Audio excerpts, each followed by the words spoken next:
बिस्मिल्लाहिर्रहमानिर्रहीम। अस्सलाम वालेकुम। मेरे चैनल का नाम है लेट्स डू नेचर और मेरी आज की वीडियो गार्डनिंग टिप्स पे है। आज की वीडियो का टॉपिक एक बहुत ही खूबसूरत फ्लावरिंग प्लांट है जिस पे के बंच की सूरत में फ्लावर्स आते हैं और लंबे टाइम तक खिले ही रहते हैं। नवंबर में फ्लावरिंग स्टार्ट होती है और मई तक चलती ही चली जाती है। इस प्लांट का नाम है कलंचो। ये एक हार्डी और सकुलेंट प्लांट है और अगर आप एक दफ़ा इसे घर में ले आते हैं और ज़रा सही तरीके से केयर भी कर लेते हैं तो आप एक ही प्लांट से बेशुमार प्लांट्स बना सकते हैं। कैसे बना सकते हैं इस पे हम ज़रा आगे चल के बात करते हैं। अभी पहले मैं आपको ये बताने वाली हूँ कि हमें इसकी प्रूनिंग कब, क्यों और कैसे करनी चाहिए।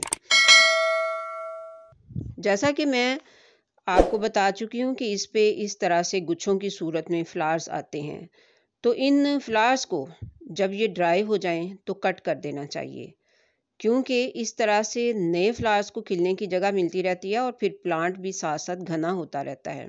ख़ास तौर पे जब अप्रैल का एंड हो जाए तो आप इनको ज़रूर ही कट कर दें, कुछ इस तरीके से कि जहाँ से फ्लावरिंग स्टॉक जो है निकलती है ना, तो बिल्कुल वहाँ से या फिर 2 पत्तियाँ नीचे से आप इसको कट कर दें।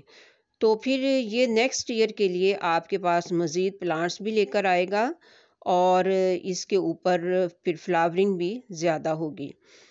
अगर कोई ब्राउन शुदा पत्ती हो या बिल्कुल जो बर्न हो चुकी हो तो आप उसको भी रिमूव कर दें, क्योंकि प्रूनिंग से इसकी ब्रांचेस बढ़ेंगी और फिर नेक्स्ट ईयर आपके पास फ्लावरिंग भी बहुत ही ज़्यादा होगी। जितनी ब्रांचेस होंगी उतने ही फ्लावर्स आएंगे।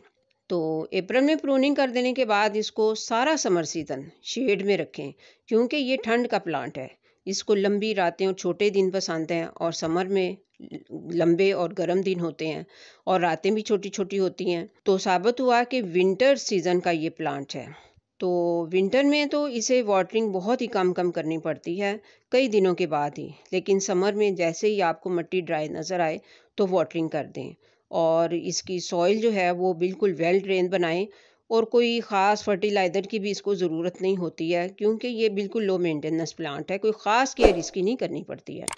सिर्फ मिट्टी बनाते वक्त आप उसमें थोड़ी सी गोबर खाद को शामिल कर दें, तो इस तरह से ये जो है अच्छी ग्रोथ करता रहता है। तो ये शैलो पॉट में भी बड़ा इजीली ग्रो कर जाता है। जिस तरह से कि ये देखें, मैंने शैलो पॉट में लगा रखा है, क्योंकि इसकी रूट्स जो हैं ये ज़्यादा गहरी नहीं होती।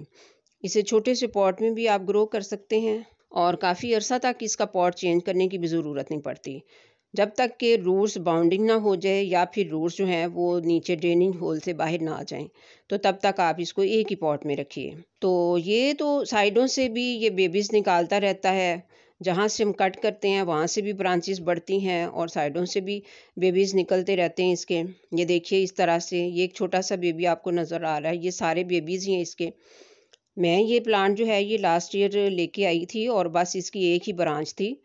तो अब आप देखिए इसके कितने सारे बेबीज़ जो हैं ये बन चुके हैं। तो ये वाला एक जो है ये कट कर गिर गया था खुद ही, तो मैंने इसे यहाँ पे लगा दिया था। तो बस ऐसे ही ज़रा सा हल्का सा मिट्टी में प्रेस कर दिया, तो अब ये जो है ये यहाँ पे ग्रोथ कर चुका है। अब मैं इसको एक बॉटल में ग्रो कर देना चाहती हूँ, तो अब मैं इसको यहाँ से निकाल लेती हूँ। बॉटल में मिट्टी मैंने पहले से डाल के तैयार कर रखी है, तो मैं इसको यहाँ से निकाल के उसमें लगा देती हूँ। ये देखिए ये अपनी रूट्स में थी, आराम से बाहर आ गया है। तो अब ये मैं इसके ऊपर रख देती हूँ, मिट्टी के ऊपर। देखिए ये बड़े आराम से लग गया है, क्योंकि इसकी रूट्स मिट्टी के अंदर ही थी। मिट्टी को मैंने दरअसल हल्का सा प्रेस कर दिया है और रूट्स इसकी बॉटल में मिट्टी के अंदर चली गई हैं। तो अब इसको मैं शेड में रख दूँगी, तो ये यहीं पे अपनी ग्रोथ को अच्छे तरीके से पकड़ लेगा। इसी तरीके से आप कटिंग्स को भी ग्रो कर सकते हैं। कहीं से भी आप इसकी कोई ब्रांच कट कर लें और इसको लगा दें। कोई छोटी से छोटी कटिंग भी इसकी ग्रो हो जाती है और इसे पत्तियों से भी ग्रो कर सकते हैं। तो ये जो प्लांट आप देख रहे हैं ये भी मैंने लास्ट ईयर कटिंग से ग्रो किया था। अब आप देख सकते हैं कि इसकी 3-4 ब्रांचेस हो चुकी हैं। आप इसकी ज़्यादा से ज़्यादा कटिंग्स लगाएं ताकि आपका गार्डन जो है वो भी विंटर में फ्लावर से भरा हुआ नज़र आए और एक बहार सी देता हुआ नज़र आए। मैं भी इसको रेनी सीज़न में मल्टीप्लाई करूँगी इंशाल्लाह। फिर आपके साथ भी शेयर करूँगी कि मैंने कितनी कटिंग्स इसकी ग्रो की हैं। तो उम्मीद करती हूँ कि आपको ये प्लांट भी अच्छा लगा होगा और आप भी इसको ग्रो करेंगे। तो मिलते हैं फिर नेक्स्ट इंशाल्लाह।